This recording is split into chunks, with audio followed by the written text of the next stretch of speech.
Okay, welcome back to episode 4 of the History of Humanics podcast. I'm your host, Danny Priest, and today I am joined by Sue Geyer, recording the first edition of this podcast where I'm actually on campus. So exciting to be back. And Sue, it's nice to have you on. I appreciate you joining me.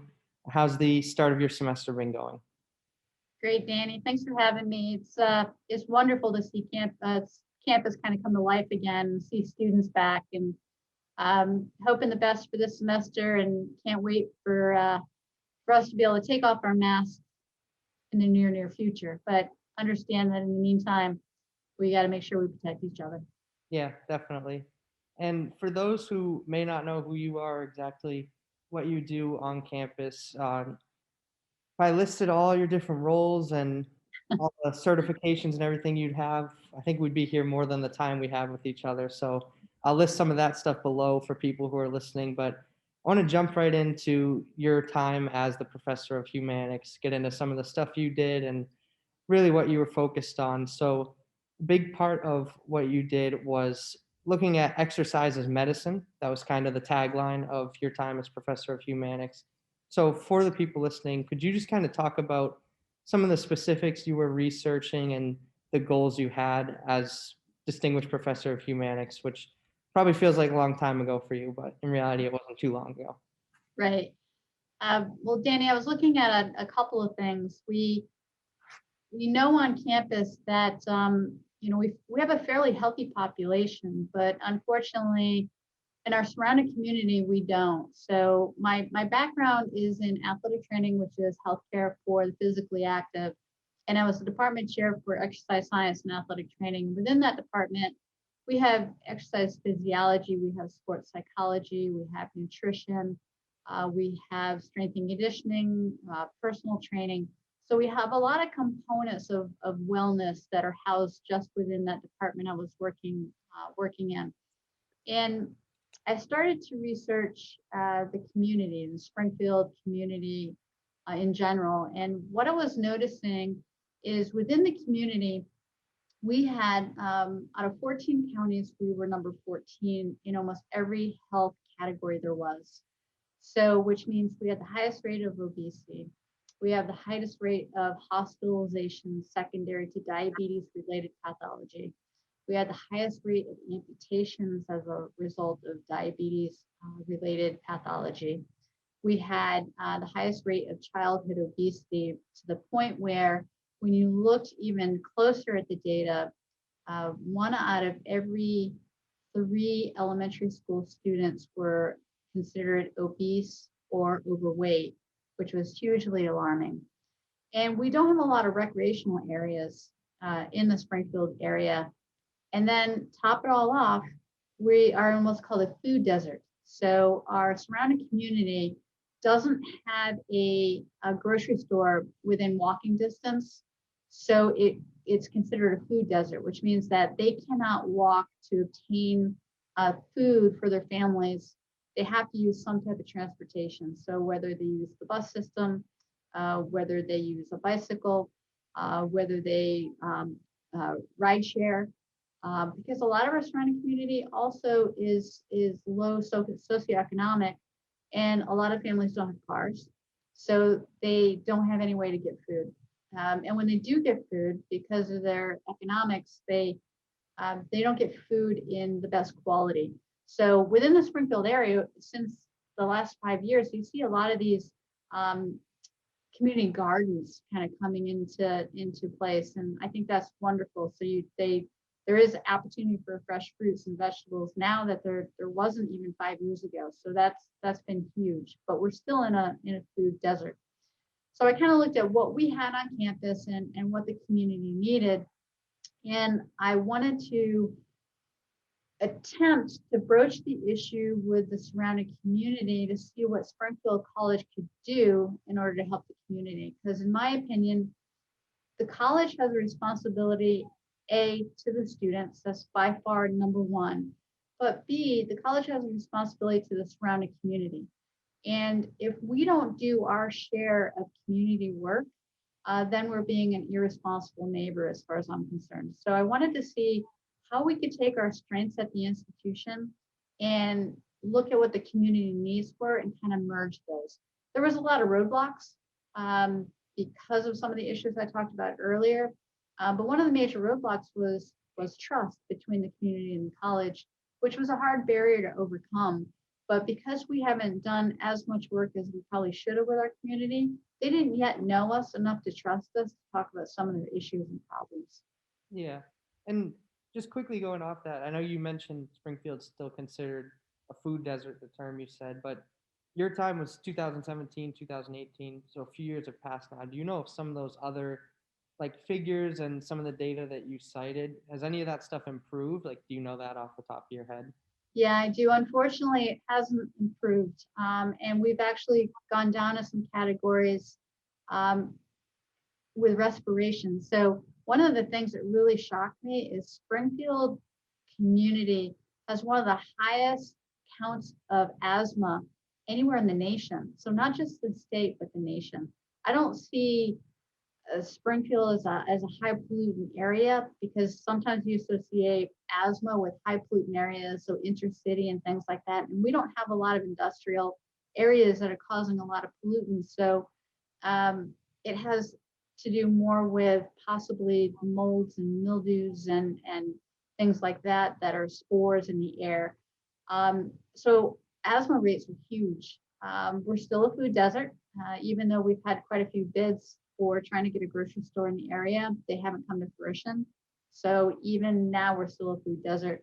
However, one of the things I did talk about was that we're seeing more community gardens and larger community gardens. And when lots are becoming open in the Springfield area, instead of building a new house, they're actually using that area for gardens, which I think is great. Hmm. Yeah, that is cool. Interesting. Yeah, I just wanted to ask that quickly. So, shifting gears a little bit. So, the first moment you're named Distinguished Professor of Humanics, which I've learned through doing a few of these now, that's usually a pretty overwhelming moment for the person who gets named at the time. Did you know immediately that this was what you wanted to focus on, or did you kind of sit down and think through a few things and settle on this? What was that process like for you?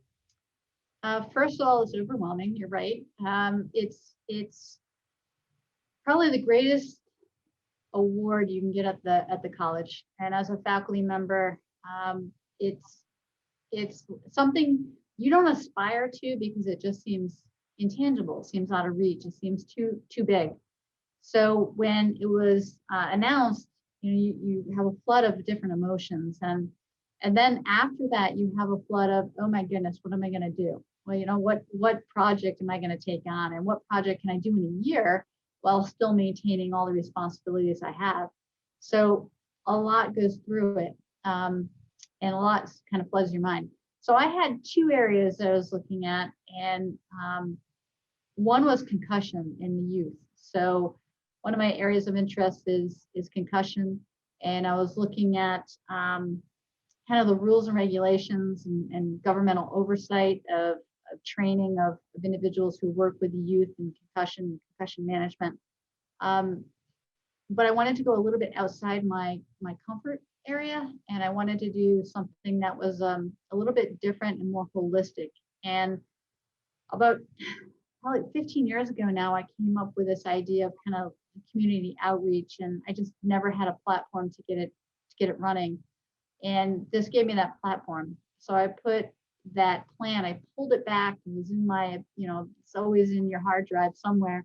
And I pulled it out and I revamped it, and I settled on that after talking to other humanities professors. So that's one of the best things you can do, is talk to the other humanities professors and ask them what they think. And then they'll give you their honest opinion, and they'll also give you kind of the reality of it.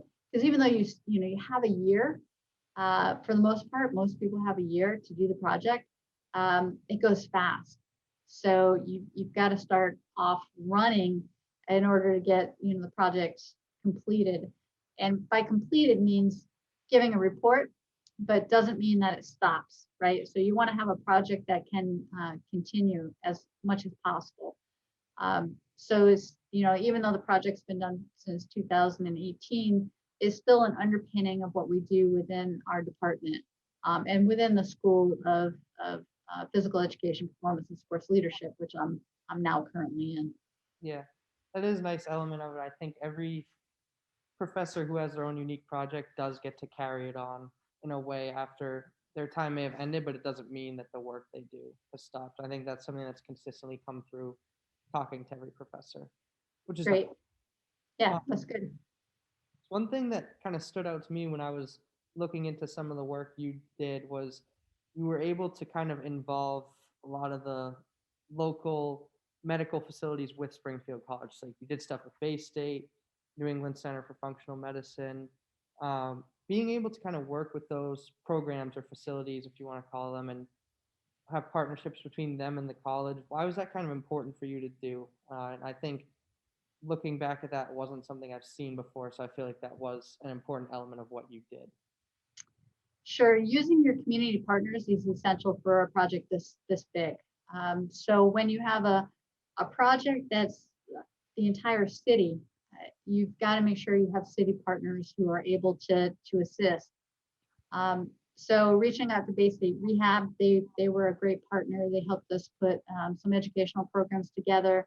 Reaching out to functional medicine with Dr. Kerouac, which that name might sound familiar. His brother, all the brothers are physicians, but the one brother that we worked with, he actually was a Springfield alum, and he now runs a functional medicine, and he really works in a very holistic. He took the Springfield College spirit, mind, body, humanics belief and philosophy, and brought it into his practice. So he understood what I was trying to do, and he also has an expertise in nutrition. So it was important to get him involved.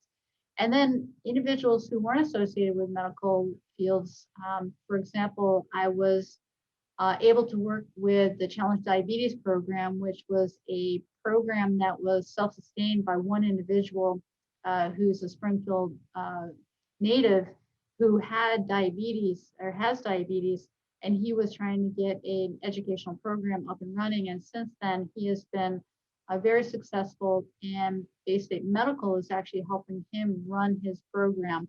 But I was able to be with him at the grassroots and feel like I was instrumental in helping him get his word out. And we had some workshops on campus, and we also had some workshops off campus. And it was just a real simple 3 times they would meet. So once a week for 3 weeks, we would do their A1Cs. So we gave him some data that he could utilize for grants. So my assistant, Maura Bergen, who's a faculty member here, and I would go out. We would do the A1Cs, which are really testing to see where their sugar levels were, and we could give them real-time data. And between watching his program, giving him some feedback, and giving him data, he was able to get some data that really helped him get some external source and sponsorship for his program. So that was great. So being able to reach out into the community and work with the community for help, and also, you've got to have a win-win relationship. We were able to help some individuals, and they were able to help us as well. So it has to be mutually beneficial, and it also has to be mutually beneficial from the outside community to keep it running, to keep the program going, and to keep the idea in the forefront of individuals' minds. And being able to meet with the mayor, and being able to be recognized by the city keeps them continuing to focus on the needs of the community as well. So it was instrumental. Partners are a great way for colleges to reach out in order to get support for the community. So it was a win-win. It definitely was. And I tell you, I whenever I can reach out to an outside partner and they're willing to be involved, it's always a great feeling, and it's always mutually beneficial. And I learn something all the time when that happens. Yeah, that's great. I just thought that was unique because I feel like, at least in my 4 years, like I saw you at a panel with all these people from these places. I feel like we don't usually have that unless it's like a sports related thing. And I know at least at Springfield College, we're really big on sports, but to be able to have it in kind of a different facet was unique to me. So that was why I wanted to ask about it. And Great. Maybe it's my sport background that made me do it like that, have an external panel. And Yeah. Being an athletic trainer for the majority of my career and being in sports, a lot of my metaphors are sport related as well. So, Yeah, we you got to know, make sure we get sports tied in somehow. Wouldn't be. exactly. Yep. You had mentioned the Challenge Diabetes program. That was actually run through the YMCA, right? And we know Springfield College has a really big connection with the Y. So, kind of having that partnership always already in place, was that kind of a nice extra element to that whole thing? Yeah, it was a natural fit. So Chet Glasky is the individual who runs the Challenge Diabetes program, and uh, he basically called a meeting. And when you have a YMCA in part of your name and your signature, and he posed this idea right away, I'm like, we're on board. So he called a meeting with the dean at the time and myself, and no questions asked. I said, Chet, I'm there. Whatever you need fits right into my project. Um, let's do this. And we ran. I mean, we probably ran 7 different sessions throughout the year, which and we collected quite a bit of data.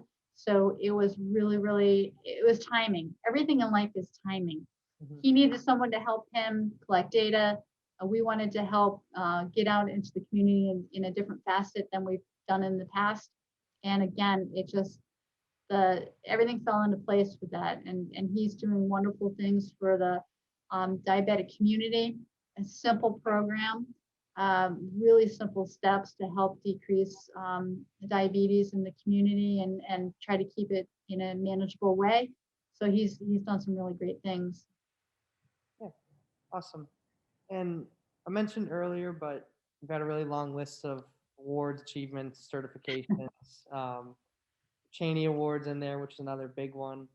But being able to be Distinguished Professor of Humanics, you kind of hinted to it. It's not necessarily something you strive for, but when it does happen, it's a really big honor. So is that like kind of at the top of things that you've been honored with at Springfield College? Like, where does that kind of stack up? I know it's really hard to rank things like that, but I think this honor is definitely a big one for everyone who's been able to experience it. For sure. I think as a faculty member, that's number one. I don't know. Yeah, it's number one. But a close second, I will say a close second was I got um, the teaching award back in 2014. That was nominated on by the students, Mm-hmm. right? So this, the students nominated me for that, and I got it because of the students. So that's one part that is hard to beat that one, right? This one's voted on by the faculty. So they're both extremely special for different reasons. Um, so I would say they're equal. They're equal and different. Um, of course, the teaching award, you get it and you don't have to do anything, and you just can bask in the feeling. When you get the Humanics Award, you're excited and you're kind of in disbelief, but then oh wow, I have a year-long project ahead of me. So you get this award, and then you're like, oh man, there's a lot of work that goes with this award. So you can't really truly enjoy it for about a year. Yeah. And then when you're done with your project, you kind of wipe off your brow, you take a minute, you're like, wow, that was really cool. And then you go back to work. You go back to work on the project, and you keep going. So they're different, Danny, but they're both really special to me, but for different reasons. Mm-hmm. Yeah. And when you were named, did you get the email from Martha saying she wanted to meet with you and talk about something? Because I know Judy and Anthony both got the email from her, and they were, the first thing they thought was, oh, like, what did I do wrong? Like, why did she want to talk to me? Yeah, because I never in a million years expected it. So when the provost calls you, it's kind of like being called to the principal's office, right? You're like, oh man, what did I do? Um, and she said she wants to talk to you, his and you call her back, and she goes, listen, I need to talk to you about something. And you're thinking, what happened? What happened? What happened? And she didn't invite me over. For some reason, she just told me right there on the phone. And I was speechless. I'll tell you, I didn't even know what to say, because, and this is right or wrong, I always think of the humanities professor as someone who's really seasoned. They've been here for a very long time. They're gray hair, you know, and I'm like, I'm too young for this. And then I realized that, you know what, the only thing I don't have is gray hair. But I've been here a long time and I'm a lot older than I think in my head. And I was like, oh wow, this is unbelievable. I couldn't talk for the first couple of minutes, and she had to check to see if I was there. I'm like, yep, I'm here. Yeah. Um, so you're kind of left speechless. Yeah. Like, and you kind of feel like you're just doing what you do every day because you love it. And when you're recognized, that's really special because there's so many people on this campus deserving of this award. I was just lucky enough to be recognized. Yeah. That made me think. I'd interested now to know like who's the youngest humanics professor, who had the least number of years before they were named. Dr. Hill was quick when I talked to him. I think he had only been here less than 10 years and he was named. So maybe, I think Dr. Hill is the youngest. yeah. Yeah. I should have highlighted that when I talked to him, but now we know. Uh, Right. so before we wrap up, a couple other things. So you mentioned you've been at Springfield for a little while. You got a degree in 2003. And I think pretty quickly after you arrive at Springfield College, you kind of learn what humanics is, you understand it. And I think everyone kind of has their own picture or idea of what service is to them because service is very unique. So, did you kind of have an idea for how you viewed service before you were professor of humanics? And did it change after you served as the professor? Or maybe it stayed consistent? Like, what was kind of the case for you there? That's a really interesting question, Danny. I think sometimes you get recognized to be the humanics professor because you have demonstrated that you understand humanics and service. So I think that the college allowed me the opportunity to share some of my skills with the internal community, and it was seen positively by the individuals who kind of vote on the humanics professor. So I feel like I kind of demonstrated those in order to be recognized by others for those. So I think it's kind of a chicken and the egg thing, you know. Hmm. But after the project, what I really realized is our continued responsibility to the community of which we are neighbors of. So, and that is something that I don't think I had as grounded in my service as I did before and after the project. So I really think that the project gave me an opportunity to really look at the community from a more crisp lens and more microscopic and realize the depth of some of the issues within our surrounding community. And also made me realize again the strengths that we have here at the college can be used to really help the surrounding community. So it's a project that, you know, we'll continue to work on. Financing a project of that size, though, is sometimes difficult. So I'm always working with development, trying to find grants in order to get, you know, a more robust program up and running. Mhm. You must be able to appreciate too how I think humanics kind of evolves and changes year to year. Like we don't have Humanics in Action Day anymore. It's kind of a year-long thing now. And at least for me, I think that's important because the community needs aren't going to stay consistent from year to year, and they might need more than one day. Do you kind of agree with that? Because you need to focus on what's most prevalent, what's most needed. Absolutely. With I think it was a good decision to look at Humanics in Action Day and kind of to reframe it. It's really important also to recognize uh, what does the community need and what does the community want, and not assume that we know what the community needs and wants.